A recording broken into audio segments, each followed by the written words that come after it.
Assalamualaikum warahmatullahi wabarakatuh. Perkenalkan, nama saya Ahmad Yusuf Alamin dengan NIM 119125050. Pada kesempatan ini saya akan menjelaskan tentang definisi hukum perikatan, subjek serta objek hukum perikatan. Yang pertama yaitu definisi hukum perikatan. Istilah perikatan ini merupakan istilah yang paling luas cakupannya, dan ini merupakan kesepadanan daripada istilah Belanda yaitu verbintenis. Adapun dalam kitab undang-undang kitab ketiga hukum perdata, yaitu tidak dibahas secara spesifik tentang pengertian hukum perikatan ini, tapi banyak para ahli yang mendefinisikan tentang hukum perikatan. Saya mengutip salah satu pendapat ahli, yaitu Maryam Darus Badrul Salam, yang menyatakan bahwa hukum perikatan ialah suatu hubungan hukum antara dua orang atau lebih yang mana pada bidang kekayaan, yang mana pihak yang satu ini berhak atas prestasi dan pihak yang lainnya itu berhak atau wajib memenuhi prestasi tersebut.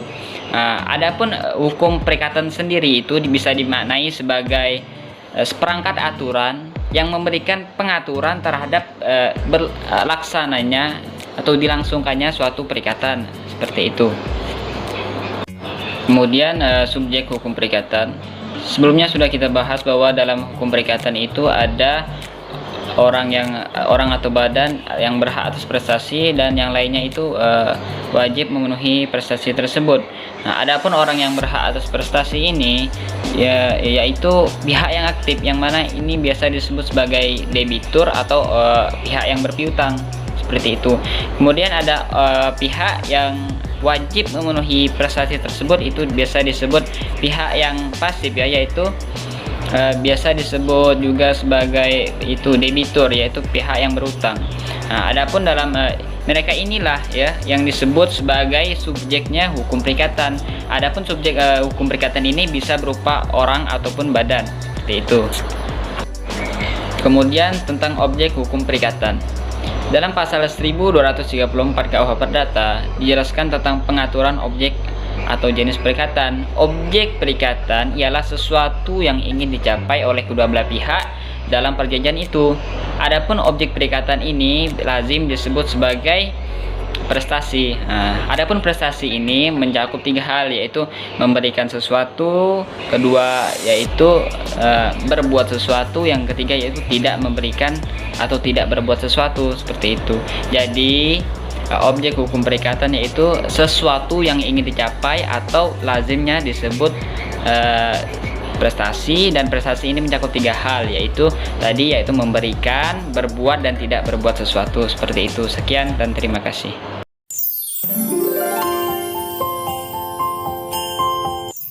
Bismillahirrahmanirrahim. Assalamualaikum warahmatullahi wabarakatuh. Saya Umi Kolsum, NIM 119120039. Di sini saya akan menjelaskan materi hukum perikatan, yaitu tentang hapusnya perikatan. Maka dari itu saya harapkan teman-teman dapat menyimak dengan baik apa yang saya sampaikan. Pertama, kita masuk ke pengertian hapusnya perikatan. Apa sih yang dimaksud dengan hapusnya perikatan itu? Hapusnya perikatan yaitu suatu perikatan ataupun perjanjian itu dianggap telah berakhir. Nah, itulah yang dimaksud dengan hapusnya perikatan. Pada pasal 1381 KUH Perdata secara tegas menyebutkan beberapa cara hapusnya perikatan, yaitu yang pertama, pembayaran atau betalin, penawaran pembayaran tunai diikuti dengan penyimpanan atau penitipan atau konsignasi, pembaharuan hutang atau novasi, perjumpaan hutang atau kompensasi, percampuran hutang atau konfisio, pembebasan hutang, musnahnya barang terhutang, batal atau pembatalan, berlakunya suatu syarat batal, dan lewatnya waktu atau daluarsa. Nah, itulah cara hapusnya perikatan yang terdapat dalam pasal 1381 KUH Perdata. Nanti kita akan bahas satu persatu. Apa sih pengertian dari poin-poin cara hapusnya perikatan yang sudah saya sebutkan tadi? Berdasarkan dengan pasal 1231 KUH Perdata yang menyebutkan bahwa perikatan yang lahir karena perjanjian dan perikatan yang lahir karena undang-undang, maka berakhirnya perikatan juga demikian. Nah, maksudnya teman-teman, ketika perikatan itu lahir karena perjanjian, maka perikatan itu juga akan berakhir karena perjanjian. Sedangkan perikatan yang lahir karena undang-undang, maka ia juga akan berakhir karena undang-undang. Lalu apa saja sih contoh dari perikatan yang berakhir karena perjanjian dan perikatan yang berakhir karena undang-undang? Nah, perikatan yang berakhir karena perjanjian itu seperti pembayaran, novasi, kompensasi, percampuran hutang, pembebasan hutang, pembatalan, dan berlakunya suatu syarat batal. Sedangkan berakhirnya suatu perikatan karena undang-undang diantaranya ialah konsignasi, musnahnya barang terhutang, dan daluarsa. Sekarang kita masuk ke pengertian dari istilah-istilah cara hapusnya perikatan yang sudah saya sebutkan di awal tadi. Yang pertama adalah pembayaran. Dalam pasal 1382 sampai 1403 KUH Perdata, pembayaran merupakan kewajiban terhadap suatu perikatan yang dipenuhi dengan memberi atau berbuat sesuatu. Pembayaran juga disebut sebagai pelunasan hutang, baik uang, jasa, atau barang, atau tindakan pemenuhan prestasi oleh pihak debitur kepada pihak kreditur. Misalnya nih, dalam perjanjian jual beli pakaian. Misal, saya membeli baju teman saya. Lalu, saat saya sudah membayar baju tersebut, maka teman saya akan menyerahkan baju tersebut kepada saya. Sehingga berarti lunaslah semua kewajiban masing-masing pihak. Maka perjanjian jual beli antara saya dan teman saya itu dianggap berakhir atau hapus. Karena kan tadi saya sudah membayar bajunya dan bajunya sudah diserahkan kepada saya. Itulah mengapa perjanjian tersebut atau perikatan tersebut telah dianggap berakhir atau hapus. Selanjutnya kita masuk ke pengertian penawaran pembayaran tunai disertai dengan penitipan atau konsignasi. Itu terdapat dalam pasal 1404 sampai 1412 KUH Perdata. Konsignasi merupakan suatu cara hapusnya perikatan di mana debitur berniat membayar hutangnya, akan tetapi pembayaran tersebut ditolak oleh kreditur. Maka debitur dapat menitipkan pembayaran melalui pengadilan. Maksudnya adalah contoh saya sedang berhutang kepada teman saya, lalu saya ini hendak membayar hutang saya, namun ditolak oleh teman saya. Jadi saya ini boleh menitipkan pembayaran tersebut melalui pengadilan. Dan pengadilan inilah yang akan meneruskannya kepada teman saya. Maka jika sudah seperti itu, dianggaplah perikatan ini sudah berakhir atau hapus. Karena saya kan sudah menjalankan kewajiban saya, yaitu membayar hutang kepada teman saya, walaupun hutang tersebut saya titipkan kepada pengadilan. Seperti itu. Selanjutnya kita masuk ke pembaharuan hutang atau novasi. Nah, di dalam pasal 1425 sampai 1435 KUH Perdata, novasi adalah perjanjian antara kreditur dengan debitur di mana perikatan yang sudah ada dihapuskan dan kemudian digantikan dengan suatu perikatan yang baru. Dengan kata lain, hutang lama digantikan oleh hutang yang baru. Nah, misalnya si Ana ini punya hutang kepada Ani sebesar 1 juta, tetapi ternyata Ana ini tidak sanggup untuk membayar hutang-hutangnya. Lalu Ani mengatakan, hutang yang 1 juta itu tidak perlu dibayar, bayar 500.000 saja, kata si Ani. Lalu si Ana ini cukup dengan membayar 500.000 saja, maka dengan begitu hutang yang ada tersebut dianggap lunas. Lanjut, kita masuk ke perjumpaan hutang atau kompensasi. Nah, dalam pasal 1425 sampai 1435 KUH Perdata, kompensasi merupakan penghapusan hutang masing-masing dengan jalan saling memperhitungkan hutang yang sudah dapat ditagih secara timbal balik antara debitur dan kreditur. Nah, artinya teman-teman, kedua belah pihak ini saling berhutang antara satu dengan yang lain. Nah, misalnya nih, saya punya hutang 100.000 kepada teman saya, dan ternyata nih, teman saya ini juga punya hutang kepada saya 100.000. Maka, dalam hal demikian, hutang masing-masing itu sudah dianggap lunas, karena impas kan, karena sama-sama saling berhutang dan nominalnya sama-sama 100.000, dan perjanjian hutang piutang tersebut pun dianggap telah berakhir. Selanjutnya kita masuk ke percampuran hutang atau confisio. Dalam pasal 1436 sampai 1437 KUH Perdata, confisio ialah percampuran kedudukan sebagai orang yang berhutang dengan kedudukan sebagai kreditur menjadi satu. Nah, maksudnya apa teman-teman? Misalnya nih, si Dina berhutang kepada si Doni, dan ternyata Dina dan Doni ini berjodoh, mereka menikah. Maka terjadilah percampuran hutang karena antara Doni dan Dina ini kan telah terjadi suatu persatuan harta bersama akibat perkawinan.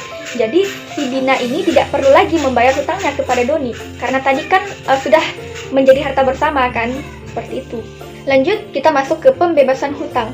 Dalam pasal 1438 sampai 1443 KUH Perdata, pembebasan hutang dalam hal ini merupakan pernyataan sepihak dari pihak kreditur kepada pihak debitur bahwa pihak debitur telah dibebaskan dari hutang-hutangnya. Nah, contohnya misalnya saya berhutang kepada teman saya, lalu ternyata teman saya ini dengan sukarela membebaskan saya dari hutang tersebut. Seperti itu. Jadi saya tidak perlu lagi membayar hutang saya kepada teman saya karena tadi kan teman saya sudah dengan sukarela membebaskan hutang tersebut. Itulah yang disebut dengan pembebasan hutang. Lanjut, kita masuk ke musnahnya barang terhutang. Nah, dalam pasal 1444 sampai 1445 KUH Perdata, perikatan dapat terhapus dengan musnahnya atau hilangnya barang tertentu yang menjadi prestasi yang diwajibkan kepada debitur untuk menyerahkannya kepada kreditur. Nah, contohnya suatu benda yang diperjanjikan itu binasa atau hilang, sehingga kan benda yang hilang tersebut kan tidak dapat lagi diperdagangkan. Nah, tetapi musnahnya barang yang terhutang ini memiliki dua syarat, yaitu yang pertama, musnahnya barang tersebut bukan karena kelalaian debitur, dan yang kedua adalah debitur belum lalai menyerahkannya kepada kreditur. Selanjutnya, kebatalan dan pembatalan perjanjian dalam pasal 1446 sampai 1456 KUH Perdata. Perikatan batal atau dibatalkan. Misalnya, suatu perjanjian yang dibuat oleh seseorang yang belum dewasa atau belum cakap hukum. Perjanjian tersebut bisa dimintakan kebatalannya melalui pengadilan, dan saat dibatalkan oleh pengadilan, maka perjanjian tersebut pun berakhir. Nah, contohnya misalnya saya ini melakukan perjanjian kepada orang yang belum cakap hukum, dalam arti orang ini belum dewasa atau mereka yang berumur di bawah 18 tahun dan mereka yang tidak memiliki akal yang sehat, dalam arti bisa dikatakan gila. Nah, jika sudah seperti ini, saya bisa membatalkan perjanjian atau perikatan tersebut melalui pengadilan. Dan saat dibatalkan oleh pengadilan, maka perjanjian tersebut pun dianggap telah berakhir dan hapus. Selanjutnya, kita masuk ke berlakunya syarat batal. Di dalam pasal 1265 KUH Perdata, berlakunya syarat batal merupakan terpenuhinya syarat-syarat yang dapat membatalkan perikatan. Nah, dalam hal ini berkaitan dengan isi perjanjian yang disetujui oleh kedua belah pihak.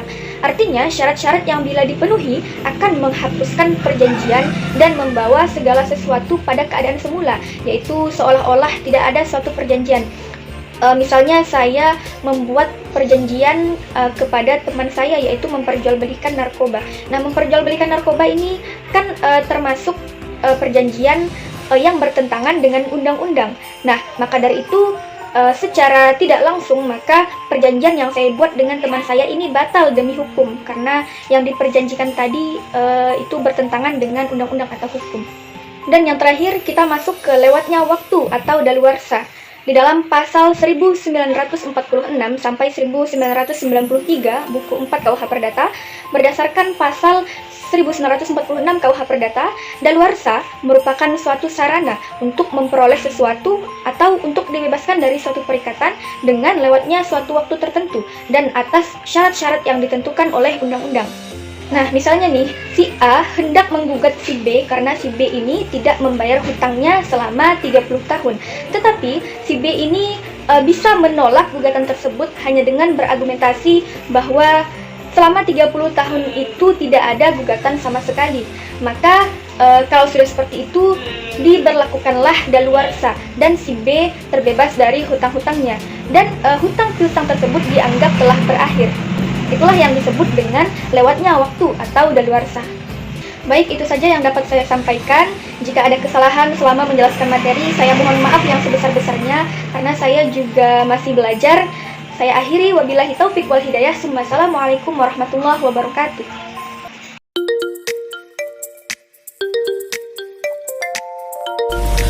Assalamualaikum warahmatullahi wabarakatuh. Saya Rudi Hermawan, NIM 11912043. Saya dari kelompok 2. Di sini saya akan membahas tentang macam-macam perjanjian dalam makul hukum perikatan. Nah, apa saja sih macam-macam perjanjian? Nah, di sini saya akan menjelaskan sedikit. Di sini terdapat beberapa jenis perjanjian. Bisa dikenal secara umum dalam praktik hukum perjanjian itu antara lain itu perjanjian dilihat dari segi prestasi. Kedua itu perjanjian dilihat dari segi pembebasan. Dan ketiga, perjanjian dilihat dari segi kesepakatan. Dan keempat, perjanjian dilihat dari segi hasil perjanjian. Dan kelima, perjanjian dilihat dari segi pokok kelanjutannya. Keenam, perjanjian dilihat dari urutan utama. Nah, di sini saya akan menjelaskan mungkin singkat dalam pembahasan yang pertama, yaitu perjanjian dilihat dari segi prestasi. Nah, di sini itu bagaimana? Yang pertama itu ada perjanjian itu timbal balik.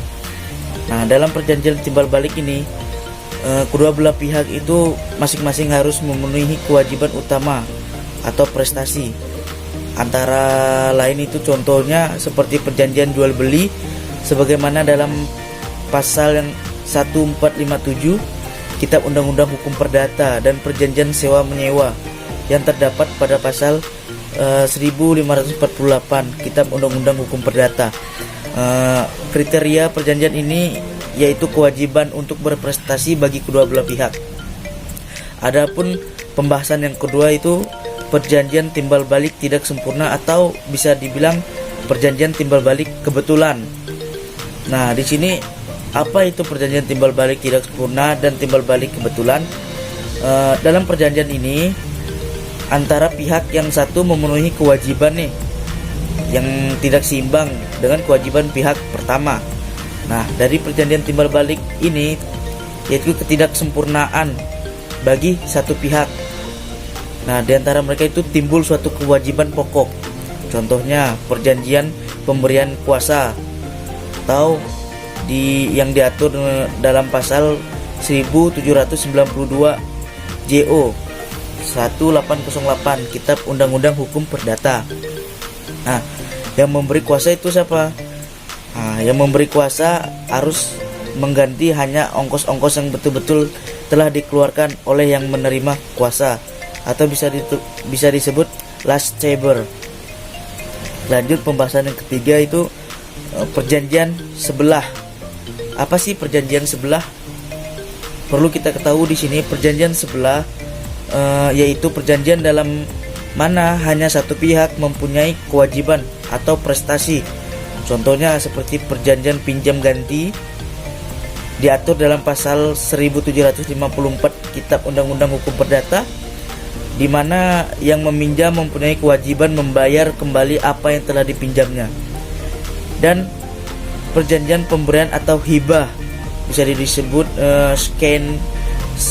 sehenking yang diatur pada pasal 1666 Kitab Undang-Undang Hukum Perdata, di mana hanya pihak pemberi atau penghibah saja yang memberikan prestasi.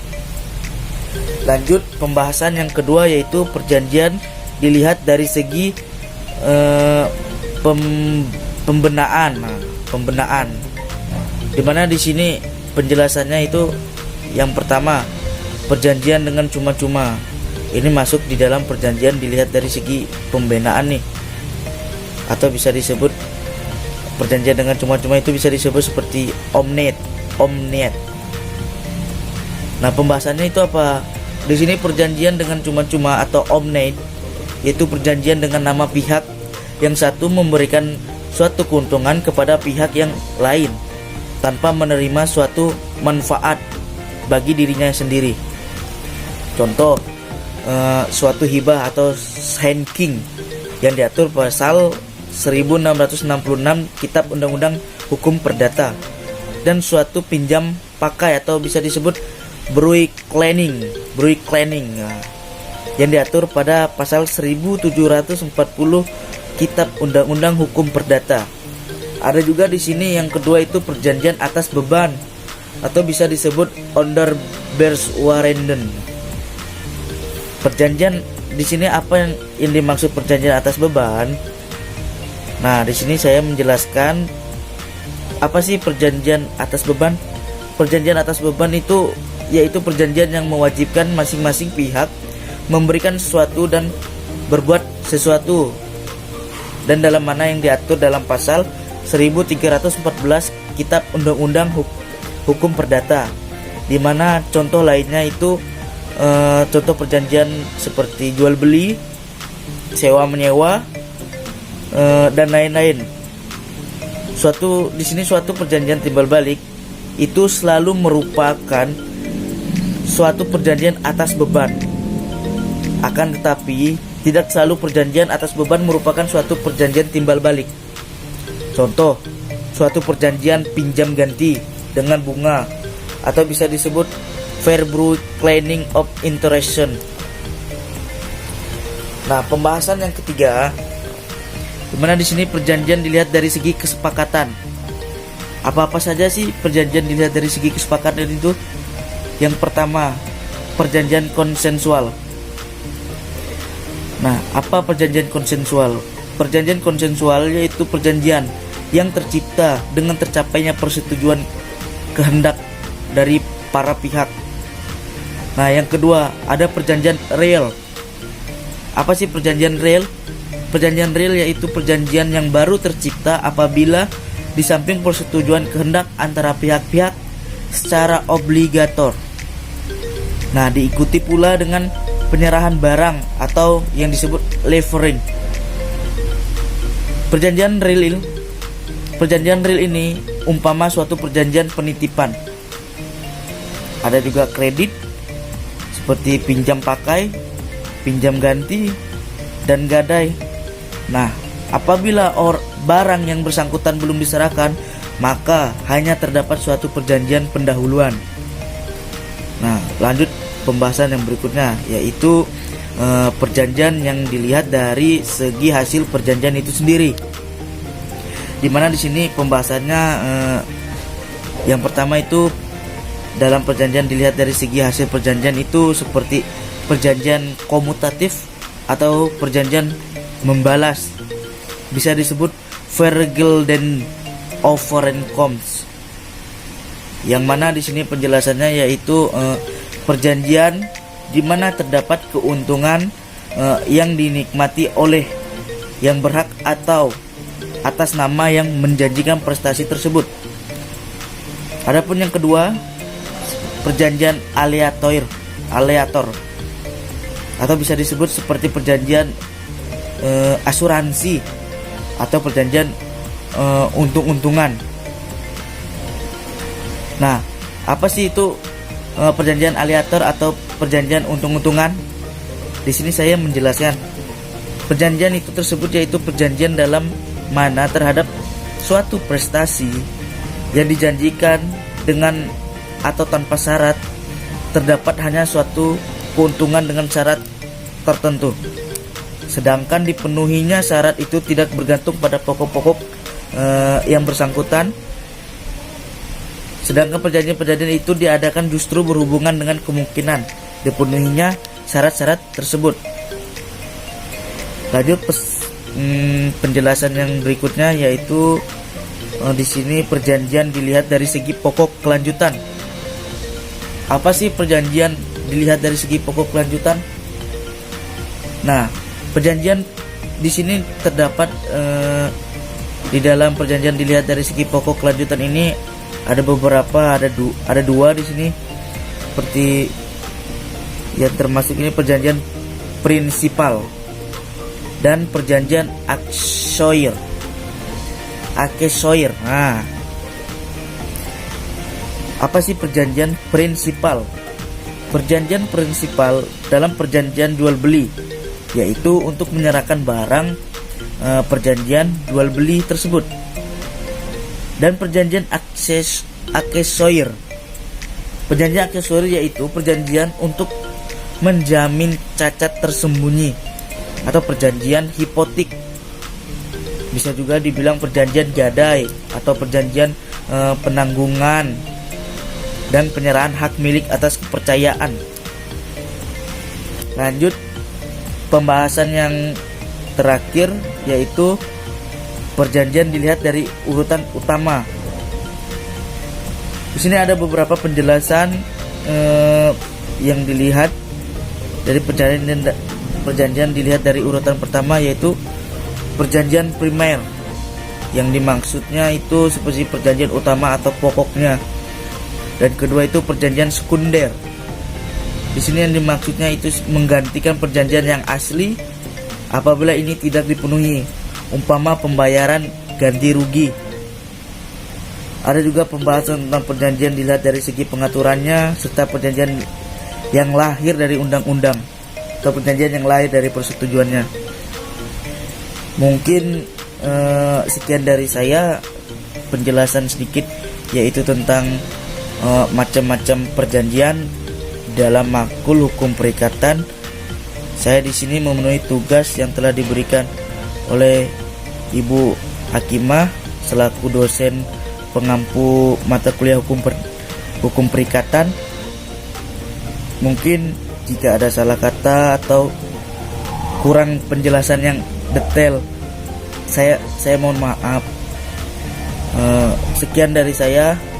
Wabillahi taufik wal hidayah. Wassalamualaikum warahmatullahi wabarakatuh.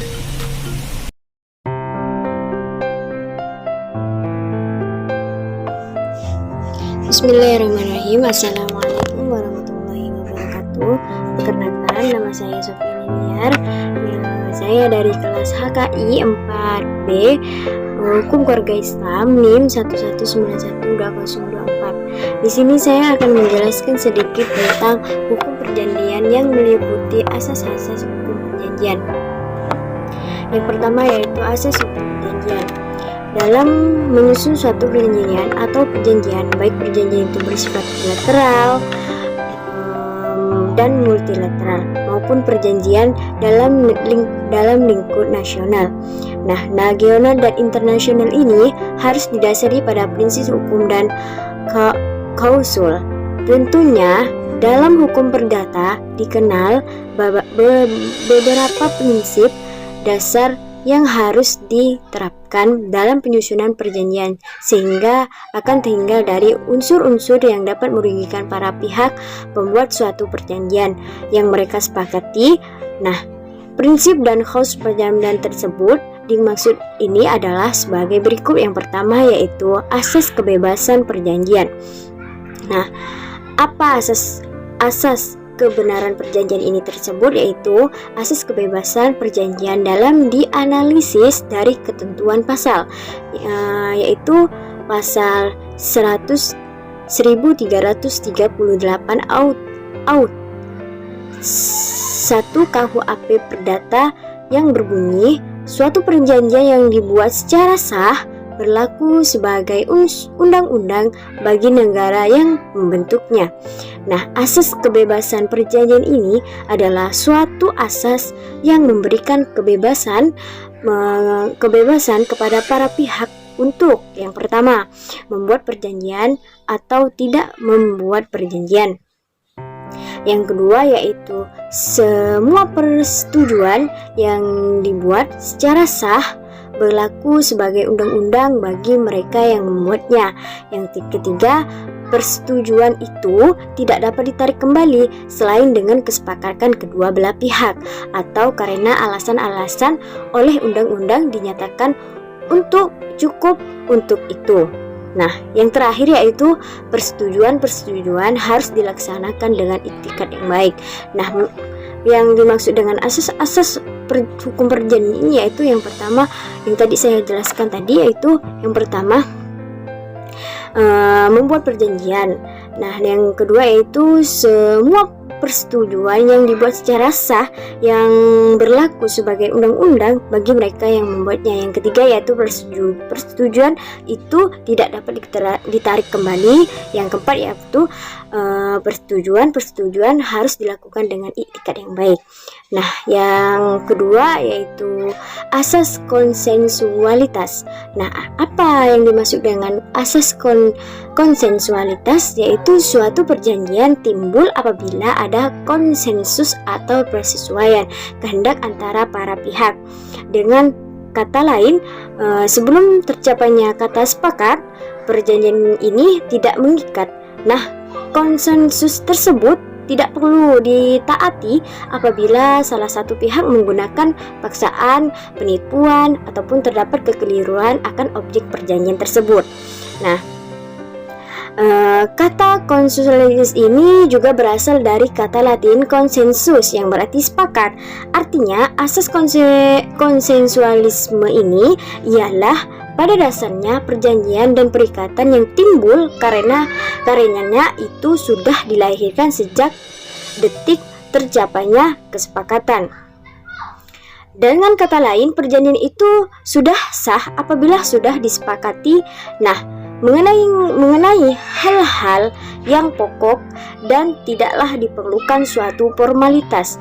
Nah, perjanjian menurut KUHP Perdas secara umum bersifat konsensual, kecuali beberapa perjanjian tersebut merupakan perjanjian real atau formal. Nah, yang terkecuali. Nah, perjanjian real yang dimasukkan perjanjian real atau formal ini yaitu adalah perjanjian yang baru terjadi kalau barang yang menjadi pokok perjanjian ini telah diserahkan. Nah, contoh dari perjanjian real adalah utang piutang, pinjam pakai, dan penitipan barang. Dalam sebuah perkembangan, suatu perjanjian dapat mengalami perubahan dari konsensual menjadi real atau formal tadi. Sebagai contoh perjanjian jual beli. Nah, menurut KUHP Perdata pada asasnya merupakan perjanjian konsensual. Nah, akan tetapi perjanjian ini jual beli tanah menurut hukum agraria lain lagi. Nah, hukum agraria ini lain lagi yang juga berlaku secara berbentuk perjanjian real karena didasarkan pada hukum adat juga yang bersifat real. Nah, yang selanjutnya saya akan menjelaskan yang ketiga, yaitu asas mengikatnya perjanjian. Nah, dalam kurung pastation servanda. Nah, setiap orang yang membuat perjanjian, dia termasuk terikat untuk memenuhi perjanjian tersebut karena perjanjian tersebut mengandung janji-janji yang harus dipenuhi, dan janji tersebut mengikat para pihak sebagaimana mengikatnya undang-undang mengikatnya sebuah undang-undang. Nah, hal ini dapat dilihat pada pasal 1338 ayat. Nah, selanjutnya saya akan menjelaskan tentang yang terakhir, yaitu tentang asas iktikat baik. Nah, apa yang dimaksud dengan asas iktikat baik ini tersebut, yaitu adalah asas iktikat baik ini merupakan salah satu asas yang dikenal dalam hukum perjanjian. Ketentuan serta iktikat yang baik ini diatur dalam pasal 1338 ayat 3 bahwa perjanjian harus dilakukan dengan iktikat yang baik. Iktikat yang baik. Nah, selanjutnya saya akan sementara juga ada yang mengatakan RSHR di negeri Belanda memberikan peranan tertinggi terhadap iktikat baik dalam tahapan perjanjian, bahkan kesesatan ditempatkan di bawah asas iktikat baik, bukan lagi pada kategori terhadap. Itulah penjelasan saya yang terakhir, yaitu tentang asas iktikat baik. Nah, sekian dari saya undur diri. Assalamualaikum warahmatullahi wabarakatuh.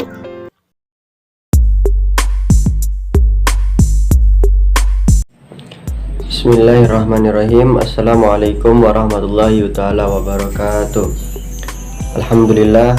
Alhamdulillahi wassalatu wassalamu ala rasulillah Sayyidina Muhammad ibn Abdillah wala hawla wala quwwata illa billahi amma ba'du.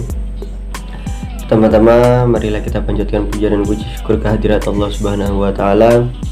Tak lupa selawat dan salam selalu kita haturkan kepada junjungan kita Nabi besar Muhammad sallallahu alaihi wasallam. Alhamdulillah, pada kesempatan kali ini saya Ivan Syah dari kelompok 2 dan juga teman-teman akan sedikit dan menyampaikan beberapa materi dalam hukum perikatan.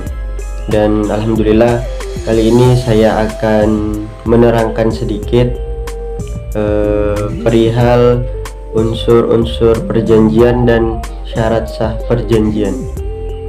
Jadi langsung saja kita masuk ke materi tersebut.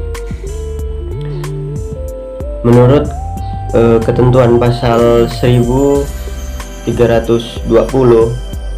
KUHP Perdata, syarat-syarat sah perjanjian yaitu yang pertama adanya persetujuan kehendak antara pihak-pihak yang membuat perjanjian atau konsensus.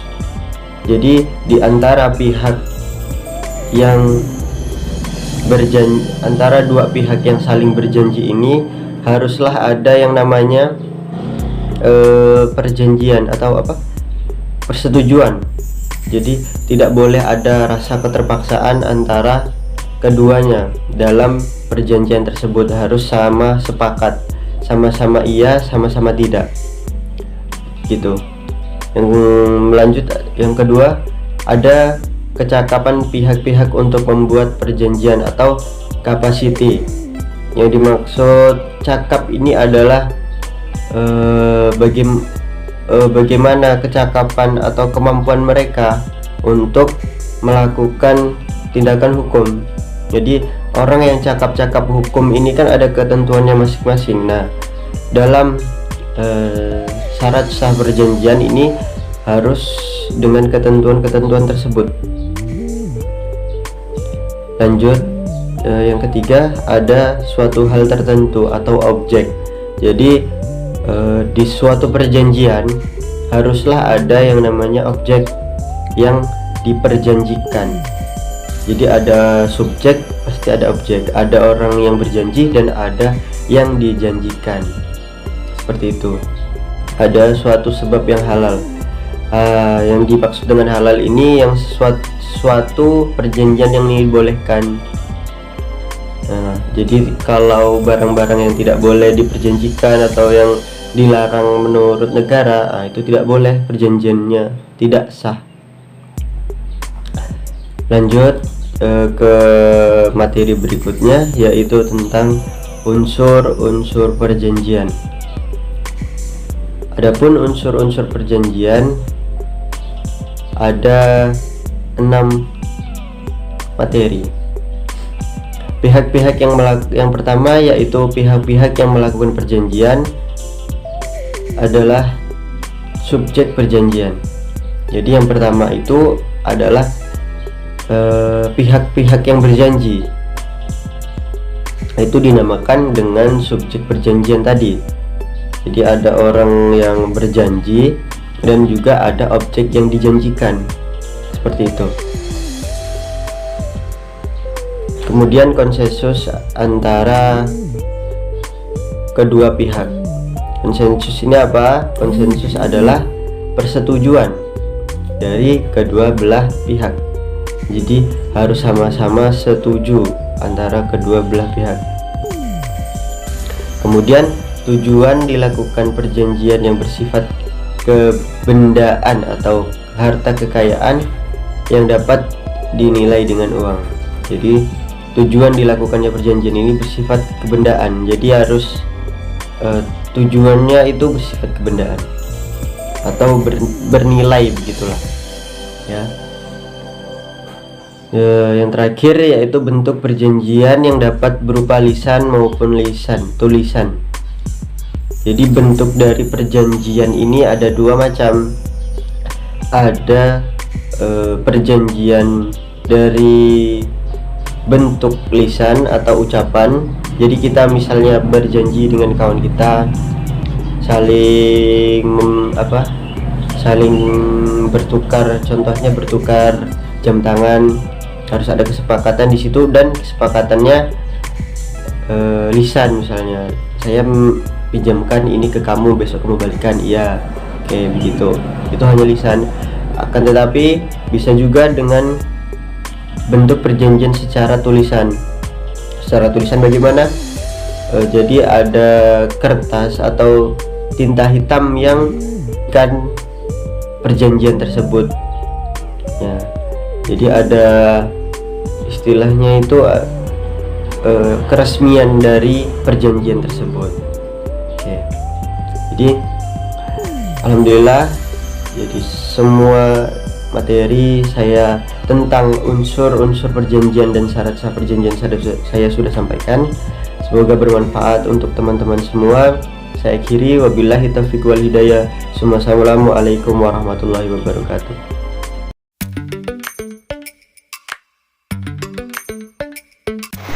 Perkenalkan, nama Nilam Kurnia, NIM 1191246, materi tentang waktu berlaku dan berakhirnya suatu perikatan. Yang pertama yaitu waktu berlaku suatu perikatan. Berdasarkan bermacam-macam perikatan itu, mulai dari yang sederhana sampai yang kompleks. Yang pertama itu perikatan bersyarat.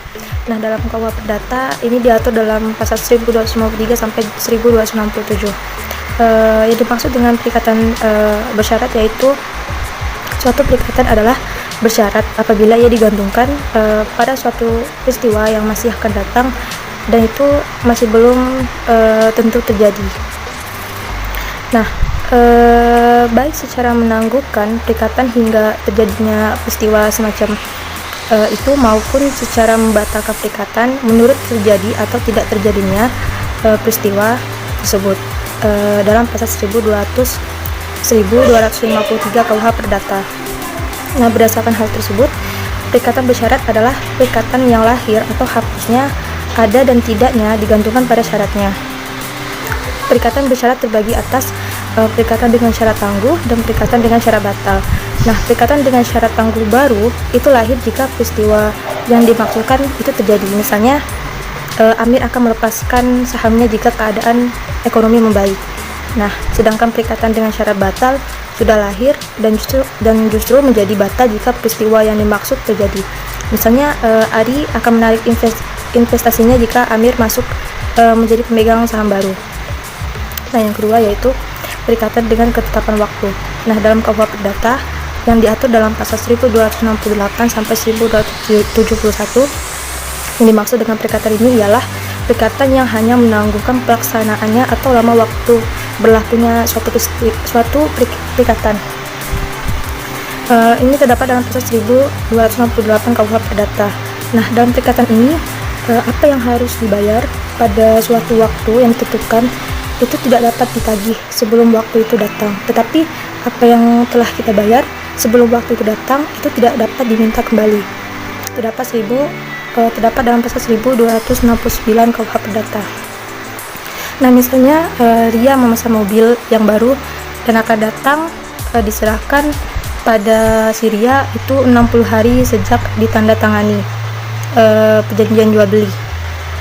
Nah, selain itu termasuk juga perikatan ketetapan waktu adalah perikatan yang sudah ada, tetapi jangka waktu pelaksanaannya itu ditentukan atau pelaksanaannya itu berakhir sampai dengan jangka waktu tertentu. Misalnya si Devi ini dipekerjakan oleh Siti selama 2 tahun.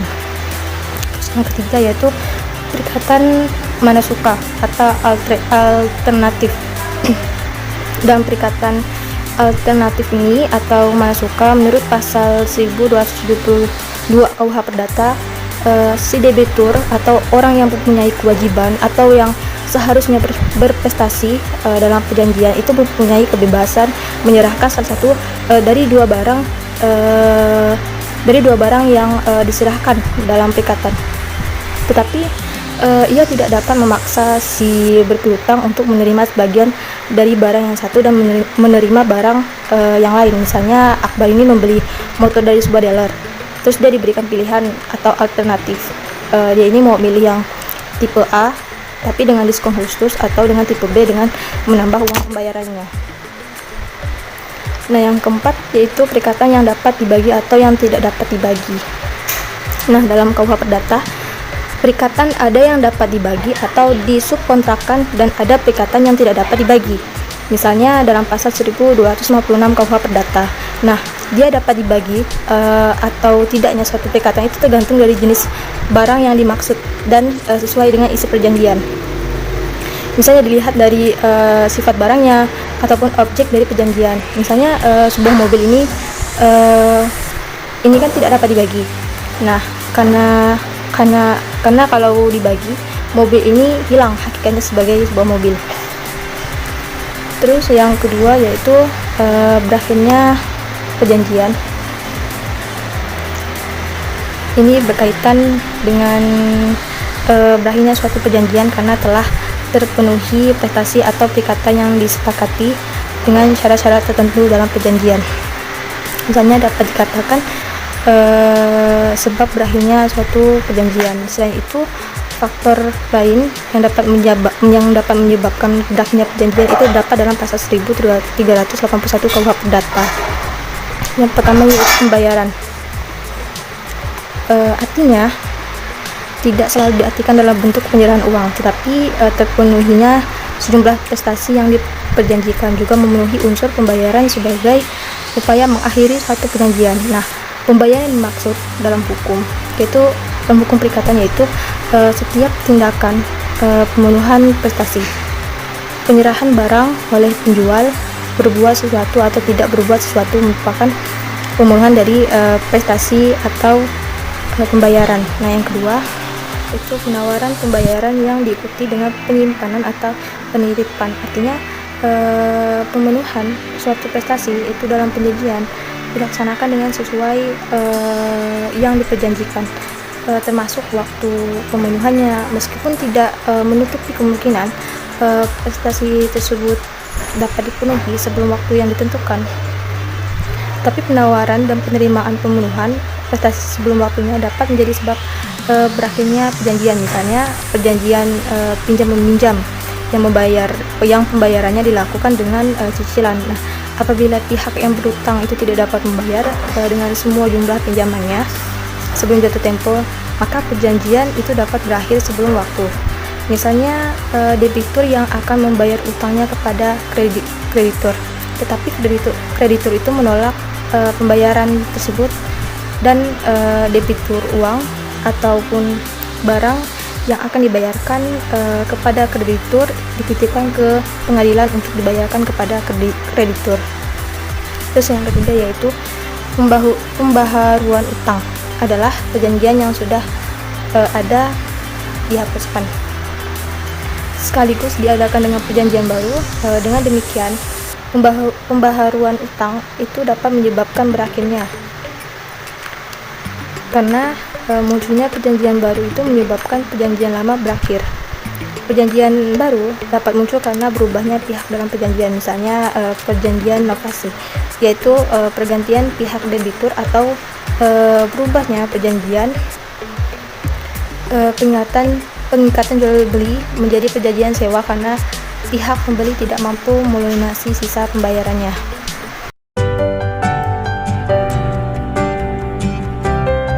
Bismillahirrahmanirrahim. Assalamualaikum warahmatullahi wabarakatuh. Perkenalkan, nama saya Leona Putrisari, NIM saya 1191242. Nah, saya dari kelompok 2 yang hari ini akan membahas tentang hukum kontrak atau hukum perjanjian. Nah, kita ketahui bahwa hukum kontrak atau hukum perjanjian adalah hukum yang bersangkutan atau berkaitan dengan hukum perikatan. Nah, hukum kontrak atau hukum perjanjian adalah suatu peristiwa yang mengikat antar satu orang atau bisa lebih dalam suatu perikatan. Nah, hukum kontrak sendiri bisa dilakukan atau bisa dilaksanakan dengan tertulis ataupun tidak tertulis, yang bisa dibilang abstrak ataupun tidak abstrak. Nah, prinsip dasar terjadinya hukum kontrak atau hukum perjanjian itu adanya penawaran atau penerimaan barang dari satu pihak ke pihak lainnya.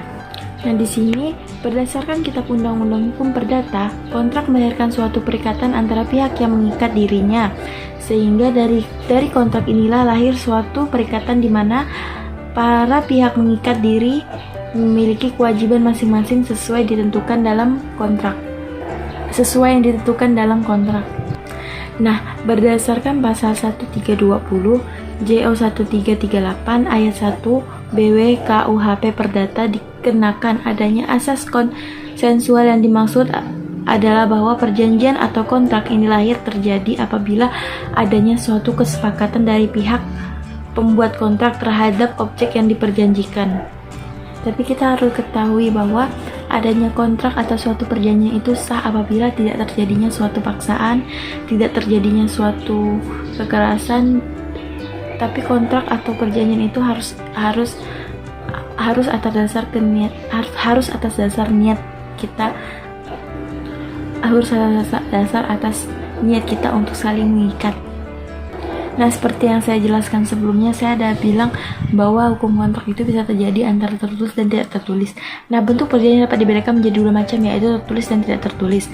Nah, perjanjian tertulis adalah perjanjian yang dibuat oleh para pihak dalam bentuk tertulis, sedangkan perjanjian lisan atau tidak tertulis adalah suatu perjanjian yang dibuat oleh kesepakatan pihak atau wujud lisan. Terus, apakah semua orang bisa melaksanakan hukum kontrak atau hukum perjanjian? Di sini saya akan menjawab bisa, asal tidak dari hati dan tidak dengan paksaan, dan harus gimana ya, dalam keadaan sehat, normal, bisa dibilang tidak gila. Nah, tapi perkembangan hukum kontrak sendiri di Indonesia itu masih berpihak pada pemenuhan syarat sah perjanjian yang diatur dalam KUH Perdata, sehingga hukum kontrak di Indonesia ini masih ibaratnya masih atas dasar hukum KUH Perdata. Nah, di sini juga diterangkan pada pasal 1321 BW, tiada kesepakatan yang sah apabila kesepakatan diberikan karena kehilafan atau diperoleh dengan paksaan atau penipuan. Nah, di sini berarti kita tidak bisa melakukan kesepakatan atau melakukan kontrak apabila kita mendapatkan itu karena suatu paksaan, entah kita disuruh menandatangani dengan secara paksa. Nah, hukum kontrak itu sendiri itu mempunyai asas-asas, yaitu 1. Asas konsensualisme, 2. Asas kebebasan berkontrak, 3. Asas mengikatnya kontrak, 4. Asas iktikat baik. Nah, terus kenapa harus ada hukum kontrak atau hukum perjanjian? Karena hukum kontrak atau hukum perjanjian itu untuk menciptakan kehidupan yang lebih tertib, lebih aman, tentram, agar tidak ada pihak yang merasa dirugikan. Karena kan dengan adanya hukum kontrak kan orang tidak bisa semena-mena, apalagi kita melakukan hukum kontrak itu secara tertulis, ada hitam di atas putih. Contoh salah satu keuntungan kita melakukan hukum kontrak, karena misalnya kita ingin membuka bisnis, entah kita mau kayak takut rugi, kita bisa lakukan perjanjian hukum kontrak. Apalagi dia hitam di atas putih, karena kesepakatan itu ada di atas hitam dan putih. Jadi tidak bisa orang semena-mena untuk menjatuhkan kita atau menipu kita atau membuat hal-hal yang tidak diinginkan. Pada inti dari penjelasan saya semuanya, bahwa hukum kontrak itu sangat penting untuk kita buat. Jangan kayak menyepelekan suatu hukum kontrak atau hukum perjanjian, karena kita tidak tahu ke depannya, entah kita yang akan dirugikan atau bagaimana. Sekian, terima kasih. Hanya ini dapat yang bisa saya jelaskan. Maaf apabila banyak kurang kata. Akhir kalam, wassalamualaikum warahmatullahi wabarakatuh.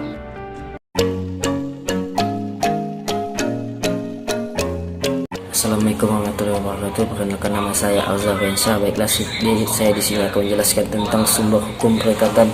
Sumber hukum perikatan dibagi menjadi 2. Yang pertama, perikatan yang lahir karena kontrak atau persetujuan, dan yang kedua, perikatan yang lahir karena undang-undang. Adapun dalam pasal 1313 KUHP Perdata yang berbunyi suatu perbuatan di mana satu orang atau lebih mengikatkan diri terhadap suatu orang lain atau lebih, persetujuan atau kontrak atau biasa disebut dengan perjanjian. Perikatan atau perjanjian bisa dibuat untuk kepentingan diri sendiri dan dibolehkan untuk menanggung pihak ketiga dengan menjanjikan bahwa pihak ketiga ini akan berbuat sesuatu, tetapi tidak mengurangi tuntutan ganti rugi terhadap penanggung atau orang yang berjanji tersebut jika pihak ketiga menolak untuk memenuhi perjanjian itu. Perkataan itu terdapat dalam pasal 1316 KUHP Perdata. Adapun perikatan yang lahir karena undang-undang ialah undang-undang itu tersendiri dan undang-undang atas perbuatan orang lain. Perikatan yang lahir karena undang-undang itu sendiri maksudnya ialah bahwa perikatan itu timbul karena memang undang-undang mengaturnya demikian. Contohnya adalah dengan meninggalnya seseorang, maka akan timbul kewajiban bagi ahli warisnya untuk memenuhi kewajiban almarhum. Baik, sekian dari presentasi saya akhiri dengan Assalamualaikum warahmatullahi wabarakatuh.